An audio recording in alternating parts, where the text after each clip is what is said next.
अब अपन देखते हैं रूल्स। रूल्स क्या कह सकते हैं, कैसे जब आपकी इंसिडेंट रे रहेगी, कैसे रिफ्लेक्ट होगी, कहाँ पे मीट करेगी, वो सारी चीज़ें अपन देखते हैं। बच्चों बहुत सिंपल ही चीज़ है, ठीक है। पहला जो है वो ये कंडीशन है कि जब आपकी इंसिडेंट रे प्रिंसिपल एक्सिस के पैरेलल आएगी। पहली कंडीशन है कि जब इंसिडेंट रे प्रिंसिपल एक्सिस के पैरेलल आए तो रिफ्लेक्शन के बाद वो कैसे जाएगी, यानी कि कहाँ से पास होगी, वो वाली कंडीशन। तो first condition is when incident ray is parallel to principal axis, ठीक है। अब इसका एक रे डायग्राम से इसको समझ लेते हैं बच्चों। दोनों मिरर के लिए, कॉनकेव मिरर और कॉन्वेक्स मिरर, ये रूल दोनों मिरर के लिए काम करेंगे।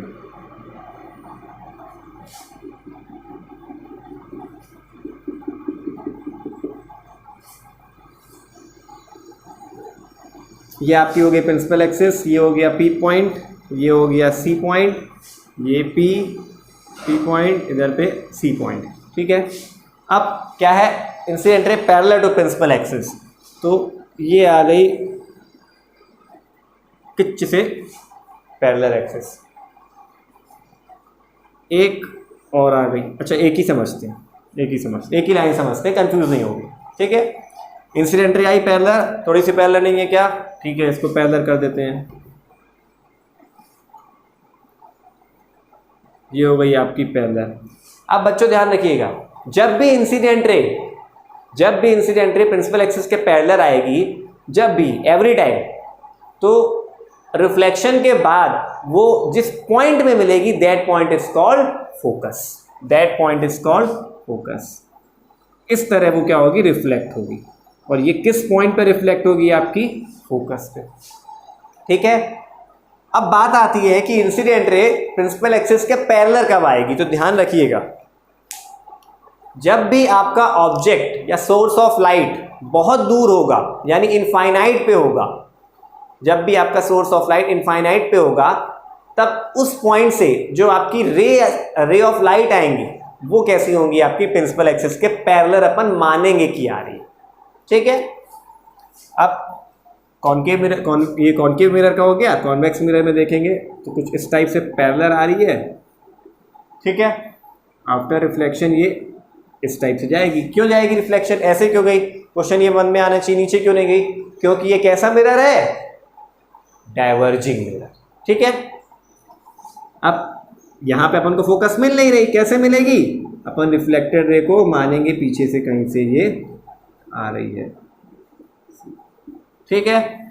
ये वाली कंडीशन, ठीक, ये हो गई फर्स्ट कंडीशन, जब आपकी इंसिडेंट रे क्या होगी, पैरेलल टू प्रिंसिपल एक्सिस होगी। जल्दी जल्दी अपने नोट्स में लिखते जाइएगा, नोट्स देखने में कमी नहीं करिएगा, नोट्स में लिख लीजिए इसको, ठीक है, पॉज करके नोट्स में लिख लीजिए। जो नेक्स्ट कंडीशन है अपन की, वो इसकी जस्ट अपोजिट। जब आपकी इंसिडेंट रे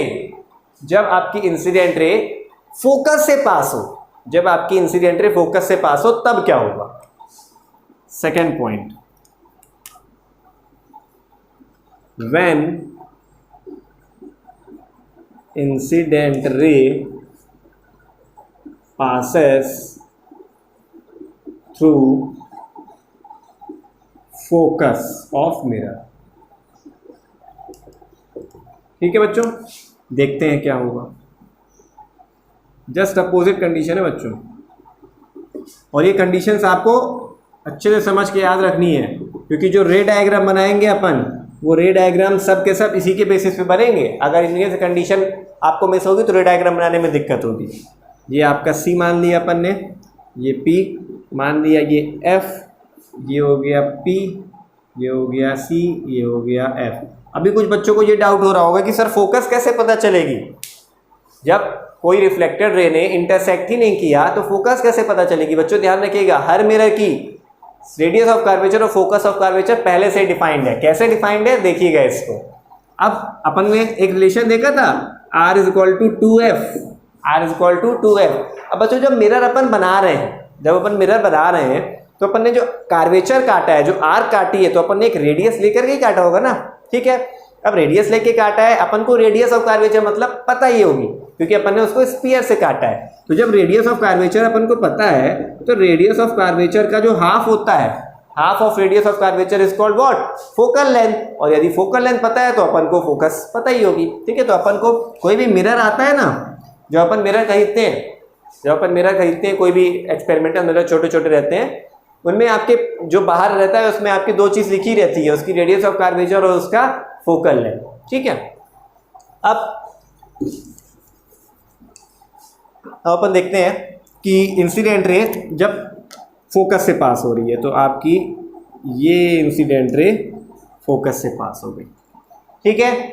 जस्ट अपोजिट होगा, वहां पे क्या हो रहा था, पैरेलल आ रही थी इंसिडेंट रे, तो फोकस से पास हुई थी। यहां पे जब फोकस से पास हो रही है तो आफ्टर रिफ्लेक्शन वो क्या हो जाएगी, पैरेलल, ठीक है। ये कुछ इस टाइप से पास होगी, ठीक है। अब इसमें अगर अपन को वो बनाना है, नॉर्मल वाली कंडीशन बनानी है, किसी को समझना है कि नॉर्मल कैसे होगी सर, तो सेंटर ऑफ कर्वेचर से एक ऐसी लाइन ड्रॉ कर दो, तो ये एंगल ऑफ इंसिडेंस, ये एंगल ऑफ रिफ्लेक्शन, ठीक। इस केस में कैसा होगा, इस केस में आपका क्या हो रहा है, कॉनकेव मिरर के केस, कॉन्वेक्स मिरर के केस में ये इंसिडेंट रे कोई आई, ठीक है, ये आ रही है आपकी इंसिडेंट रे, ये अपन मान रहे हैं कि यहाँ किसी फोकस से इंसिडेंट है, ठीक है। आफ्टर रिफ्लेक्शन क्या होगी बच्चों, ये कुछ इस टाइप से प्रिंसिपल एक्सिस की क्या हो जाएगी, पैरेलल, ठीक है। नेक्स्ट कंडीशन जो है अपन की, इसका स्क्रीनशॉट ले लीजिएगा, नोट्स में लिख लीजिएगा। नेक्स्ट कंडीशन है, जब आपकी incident ray centre of curvature से पास हो, जब आपकी incident ray centre of curvature से पास हो, तीसरी कंडीशन, व्हेन इंसिडेंट रे passes through centre of curvature, मैंने शॉर्ट में लिख दिया है बच्चों, आप पूरा लिख लीजिएगा। सेंटर, COC का मतलब है सेंटर ऑफ कर्वेचर, ठीक है। अब फिगर से इसको समझते हैं अपन।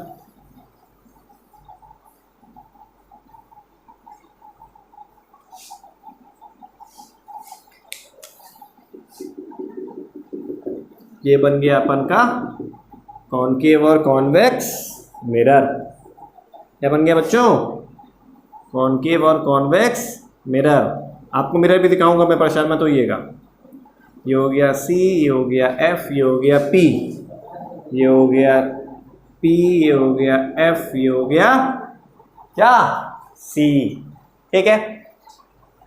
कहाँ से पास हुआ अपन ने देखा, सेंटर ऑफ कर्वेचर से, ठीक है। चलिए, बोला है तो पास कराना ही पड़ेगा। अपन इंसिडेंट रे को कुछ इस टाइप से पास कराएंगे, यानी कि ये हो गई आपकी इंसिडेंट रे, ठीक है, ये हो गई आपकी इंसिडेंट रे। अब समझिएगा, यहाँ पे जो अभी अपन ने देखा था कि जब इंसिडेंट रे या कोई भी रे अपन कोई भी लाइन सेंटर ऑफ कर्वेचर से मिरर के सरफेस पे ड्रॉ करते हैं, तो वो क्या होती है, परपेंडिकुलर। क्या होती है, परपेंडिकुलर। यानी कि ये जो इंसिडेंट रे है बच्चों, ध्यान रखिएगा, समझिएगा इधर, ये जो इंसिडेंट रे है वो इस मिरर पे क्या हो गई, परपेंडिकुलर। और जब भी कोई भी इंसिडेंट रे मिरर पे 90 डिग्री पे हिट करेगी या 90 डिग्री पे स्ट्राइक करेगी, तब उसमें जो रिफ्लेक्शन होगा वो सेम पाथ पे होगा। यानी कि ये ऐसा समझे कि लाइट यदि ऐसे आई है, लाइट की रे ऐसे आई है, तो वापस उसी पाथ में, सेम पाथ में, सिर्फ डायरेक्शन चेंज करके क्या हो जाएगी, वापस अपने घर को लौट जाएगी। यानी कि वहां पे बेंडिंग नहीं होगा या कुछ टर्निंग नहीं होगी, वो जैसे आई थी वैसे ही क्या हो जाएगी, वो डायरेक्शन चेंज करके चली जाएगी। यानी कि जो रिफ्लेक्शन की जो एरो बनेगा वो भी क्या होगा, इस डायरेक्शन में बनेगा, ठीक है। इस केस में देखें आप, इस केस में समझते हैं। इस केस में वही वाली कंडीशन, ये इंसिडेंट रे आई, अपन सब मान रहे हैं कि ऐसा सेंटर ऑफ कर्वेचर से आ रही है, ये इंसिडेंट रे है, तो रिफ्लेक्टेड रे क्या होगी, ये होगी, है ना सिंपल। तो ये हो गया कंडीशन जब आपकी incident ray centre of curvature से पास। ठीक है, तीसरी कंडीशन। अब बच्चों लास्ट कंडीशन, जो आपकी लास्ट कंडीशन है या लास्ट रूल है, वो जो रूल है वो ये है कि जब आप खुद ही सोचिए क्या हो सकता है। अपन ने F से पास करा लिया, C से पास करा लिया, पैरेलल पास करा लिया, अभी कौन सा पॉइंट बच रहा है? एक ही तो पॉइंट बच रहा है मेरे लाल, एक ही पॉइंट बच रहा है, कौन सा? P point. ठीक है, यानी कि पोल से। अब अपन देखते हैं कि जब भी कोई भी इंसिडेंट रे पोल से पास होती है तब क्या कंडीशन बनती है। ये हो गया बच्चों आपका पोल, ये फोकस, ये सेंटर ऑफ कर्वेचर। चलो, अपन ने पेंटिंग नहीं करी है ना, अपन ने पेंटिंग नहीं करी तो मिरर ही नहीं है, ये गड़बड़ हो जाएगा, पेंटिंग करना तो ज़रूरी है। ये हो गया सी। ठीक है, अब अपन पास कराते हैं इंसिडेंट रे को पोल से, क्या होगा देखते हैं। इस टाइप से अपन ने पास कराया। ठीक है, ये है आपकी क्या? Incident ray. अब बताइएगा, फिर से वही वाला कॉन्सेप्ट, फिर से वही कॉन्सेप्ट अपन को देखना है, क्योंकि सीपी क्या है आपकी? क्या है सीपी? परपेंडिकुलर, है ना? परपेंडिकुलर है नहीं, नॉर्मल बोलेंगे उसको। ठीक है, परपेंडिकुलर नहीं बोलेंगे बच्चों, परपेंडिकुलर अलग चीज होती है, नॉर्मल है। अच्छा, नॉर्मल भी परपेंडिकुलर है, लेकिन यहां पे इसको नॉर्मल बोला जाएगा। ठीक है, किसके नॉर्मल है? आपके मिरर के नॉर्मल है। क्यों है नॉर्मल? अपन को पता है, यहां से यदि अपन एक टेंजेंट ड्रॉ करेंगे तो क्या होगा, वो उसके 90 डिग्री पे एंगल बनाएगी, यानी कि ये क्या होगी? सीपी आपके परपेंडिकुलर है। ठीक है,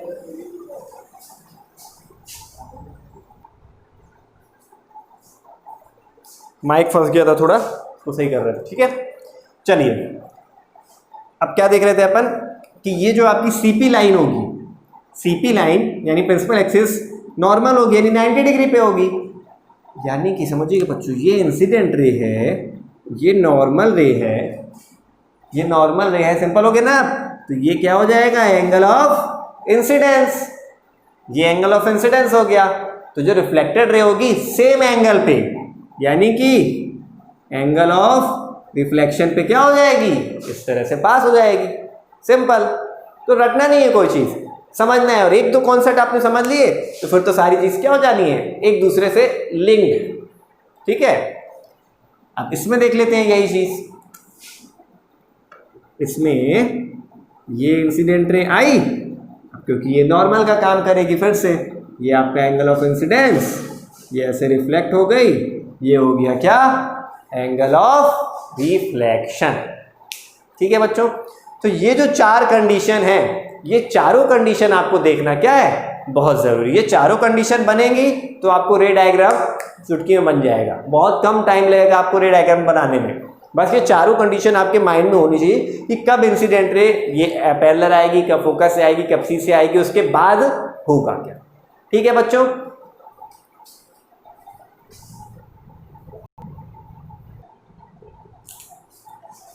अब अपन का नेक्स्ट टॉपिक है sign convention for reflection by spherical mirror, यानी कि स्पेरिकल मिरर से जो रिफ्लेक्शन हो रहा है उसमें साइन कन्वेंशन।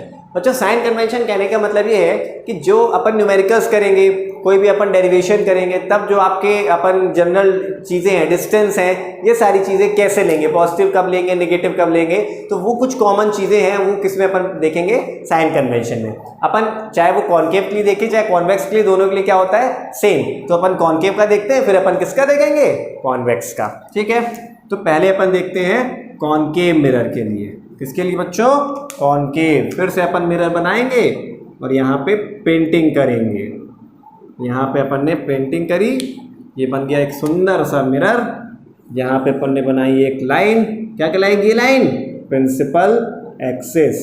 प्रिंसिपल एक्सिस पे ये पॉइंट कहलाएगा पोल, और ये पॉइंट की अपन को ज़रूरत ही नहीं है बच्चों। यहाँ ये जो पॉइंट है आपके, इनकी अभी ज़रूरत नहीं है, बस इसको अपन लिख लेते हैं। ये है अपन की क्या? Principal axis. ठीक है, अब देखिएगा रिफ्लेक्टिंग सरफेस ये है, तो इंसिडेंट रे हमेशा बच्चों ऐसे ही आएगी, ऐसे तो आएगी नहीं, पीछे से थोड़ी आएगी मिरर के पीछे से कभी रे आती है क्या? ठीक, ये कहाँ से आएगी? हमेशा इधर तरफ से। ठीक, माना कि ये है डायरेक्शन ऑफ इंसिडेंट रे। ठीक है बच्चों, तो ध्यान रखिएगा। अच्छा एक चीज़ और, जितनी भी डिस्टेंस कैलकुलेट होंगी, जितनी भी लेंथ कैलकुलेट होंगी, वो सब की सब किस पॉइंट से, किस पॉइंट को रेफरेंस बना के कैलकुलेट होगी? वो पॉइंट होगा आपका P point, that is pole. जितनी डिस्टेंस कैलकुलेट करनी है अपन को, वो पोल से कैलकुलेट करनी है। ठीक, अब ये है इंसिडेंट रे का डायरेक्शन। ठीक है, अब यदि कोई डिस्टेंस अपन इस डायरेक्शन में ही मेजर करेंगे, इस डायरेक्शन में, यानी कि in the direction of incident रे, इन द डायरेक्शन ऑफ रे, तो वो कैसी होगी बच्चों? पॉजिटिव। ठीक है, यानी इंसिडेंट रे की डायरेक्शन में, यानी कि पी पॉइंट से मेजर कर रहे हैं कोई डिस्टेंस, यदि मिरर के कहाँ जा रही है बच्चों? पीछे। क्योंकि इधर अगर है तो इधर कुछ है, तो अपन को पी से इस तरफ आना पड़ेगा। ठीक है, लेकिन यदि मिरर के पीछे कुछ बन रहा है तो अपन को मिरर से ऐसे जाना पड़ेगा, इस तरह से। तो वो क्या कहलाएगा आपका? इंसिडेंट रे के डायरेक्शन में। तो ये क्या कहलाएगा आपका? पॉजिटिव डिस्टेंस कहलाएगी। या फिर इसको अपन बोल सकते हैं towards right of mirror, towards right of mirror. कैसा होगा? पॉजिटिव। मिरर के राइट में हमेशा डिस्टेंस कैसी होगी? पॉजिटिव। और लेफ्ट में अगर बात करें, opposite to the direction of motion, इस तरह से, यानी कि opposite to the direction of incident ray, तो अपोजिट है तो क्या हो जाएगी? निगेटिव। यानी कि अगर रे ऐसे जा रही है और अपन ने डिस्टेंस इसी डायरेक्शन में मेजर कर रहे हैं, यानी कि towards the right of the mirror, तो डिस्टेंस कैसी होगी आपकी? पॉजिटिव। लेकिन यदि अपन क्या कर रहे हैं? Towards left of the mirror जा रहे हैं, इसको अपन और क्या बोल सकते हैं? टुवर्ड्स लेफ्ट ऑफ मिरर, तो वो भी क्या होगी आपकी? नेगेटिव होगी। इस तरफ जा रहे हैं तो नेगेटिव होगी। ठीक है, अभी अगर डाउट हो रहा है तो जब न्यूमेरिकल्स वाला पोर्शन करेंगे ना अपन, तो वहां पे ये चीजें और क्लियर हो जाएगी। ठीक है, फिर हाइट की बात करें तो यदि कोई भी डिस्टेंस प्रिंसिपल एक्सिस के ऊपर मेजर करेंगे, height above principal axis, height above axis कैसी होगी बच्चों? पॉजिटिव। ठीक है, और यदि हाइट बिलो एक्सिस माने, देखेंगे हाइट बिलो एक्सिस, तो वो क्या हो जाएगी आपकी? नेगेटिव। यानी कि यदि अपन कोई हाइट प्रिंसिपल एक्सिस से नीचे मेजर कर रहे हैं तो कैसी मेजर होगी? नेगेटिव। उसका मैग्नीट्यूड कैसा होगा? नेगेटिव होगा। ठीक है, अब ये जो कंडीशन है, ये कंडीशन आपकी ये वाली, ये मिरर के पीछे भी रहेगी और आगे भी रहेगी सेम। यानी कि ऐसा नहीं होगा कि मिरर के पीछे जाएंगे तो ये कंडीशन चेंज होगी। मिरर के आगे और पीछे हाइट की कंडीशन क्या होगी? सेम। प्रिंसिपल एक्सिस के ऊपर पॉजिटिव, प्रिंसिपल एक्सिस के नीचे नेगेटिव। डायरेक्शन ऑफ रे में जाएंगे तो पॉजिटिव, अपोजिट जाएंगे तो नेगेटिव। मिरर के राइट में जाएंगे तो पॉजिटिव, मिरर के लेफ्ट में जाएंगे तो नेगेटिव। और मेजर कहाँ से करना है? पोल्स। ठीक है, अब इसके बाद जो नेक्स्ट टॉपिक है अपन का, जनरल टर्म में लास्ट टॉपिक, इसका स्क्रीनशॉट ले लीजिएगा, नोट्स में लिख लीजिएगा बच्चों। नोट्स जरूरी है, बहुत जरूरी है नोट्स। ठीक है, अब देखते हैं अपन कॉनकेव मिरर के लिए। सेम चीज है बच्चों, सेम चीज शॉर्ट में अपन देखेंगे कॉनकेव मिरर के लिए भी। कॉनकेव कैसा होता है? कॉनकेव मिरर ये बना अपना कॉनकेव मिरर, ये बनी अपनी प्रिंसिपल एक्सिस, ये बना पोल। पोल तो जरूरी है, सारी डिस्टेंस क्या करनी है? यहीं से मेजर करनी है बच्चों, सेम है। ये है रे का डायरेक्शन, ठीक है। यदि इस डायरेक्शन में जाएंगे तो डिस्टेंस कैसी होगी, पॉजिटिव। इस डायरेक्शन में आएंगे डिस्टेंस नेगेटिव, यानी कि यहाँ जा रहे हैं तो डिस्टेंस क्या होगी, पॉजिटिव। अब एग्जाम्पल नहीं है इसमें समझने के लिए, तो F एंड C समझिएगा, P से F तक की डिस्टेंस क्या होगी आपकी, F फोकल लेंथ। और फोकल लेंथ इसकी कैसे मेजर करेंगे, पॉजिटिव कि नेगेटिव, पॉजिटिव। क्यों पॉजिटिव, क्योंकि अपन को P से मेजर करना है और P से F तक जाने के लिए अपन इस टाइप से गए, P से F तक जाने के लिए अपन इस तरह गए, यानी कि टुवर्ड्स राइट ऑफ मिरर और in the direction of incident ray. तो ये F कैसा होगा आपका, पॉजिटिव होगा। वहीं यदि कॉनकेव मिरर की बात करें, कॉनकेव मिरर की बात करें तो F यहाँ होता है, P यहाँ होता है। अपन को F मेजर करने के लिए P पॉइंट से इस तरफ आना पड़ा, यानी कि रे ऐसे जा रही थी, इंसिडेंट रे के अपोजिट अपन को आना पड़ा, यानी कि नेगेटिव डायरेक्शन में आना पड़ा, अपोजिट डायरेक्शन में। तो यहाँ F कैसा होगा आपका, नेगेटिव। इसमें भी और डिस्कस करेंगे अपन, ठीक है, परेशान नहीं होना है। हाइट भी सेम रहेगा बच्चों लोग, ऊपर पॉजिटिव नीचे नेगेटिव, ठीक है। तो ये हो गया आपका जनरल चीज़ें जो आपको इमेज फॉर्मेशन, जो नेक्स्ट टॉपिक होने वाला है अपन का, जो इमेज फॉर्मेशन है उसमें काम आएगा बच्चों। ये टॉपिक यदि आपको क्लियर हो गया तो मैं बता रहा हूँ कि आपको इमेज फॉर्मेशन में कोई भी दिक्कत नहीं होनी है, ठीक है। अब नेक्स्ट टॉपिक अपन नेक्स्ट क्लास में देखेंगे, जो कि रहेगा अपन का image formation by spherical mirror. तब तक के लिए गुड बाय, टेक केयर।